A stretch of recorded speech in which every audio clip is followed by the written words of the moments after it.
Druga stvar, ki nam pomaga, da se ne skurimo, pa da v bistvu s tem, bom rekla, s tem delom v online biznisu ne zaidemo nekam, bom rekla, nekam, kar ne prenaša na drugi strani neke dolgoročne koristi,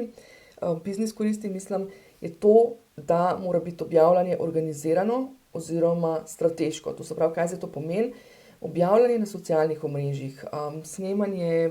videov, javljanje v živo, v končni fazi pisanje e-mailov, prodajnih ali pa kakršnihkoli drugačnih, naj bo organizirano in strateško, ne po navdihu. Marsikdo dela to po navdihu, v smislu, ja,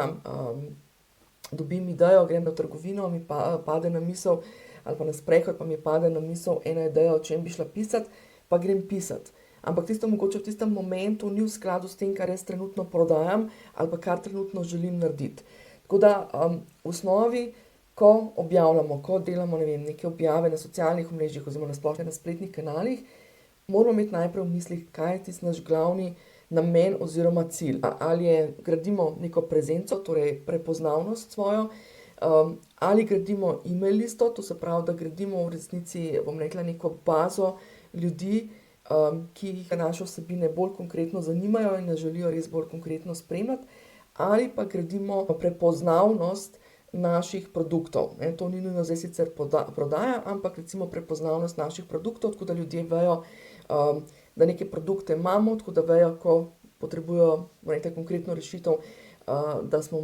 bom rekla, eden od tistih ljudi v njihovem, bom rekla, ožjem krogu oziroma ožjem obzorju, da se spomnijo na nas, da jim lahko pomagamo.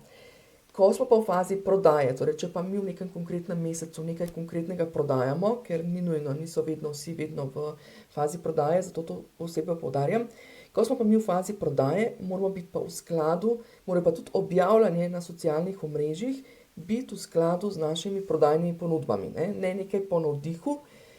ne nekaj, kar se nam je kar tako, rekla, posvetilo v tistem momentu, ampak je fino, to se pravi, če želimo pač biti organizirani, če želimo imeti to neko strateškost v ozadju, je fino, torej, da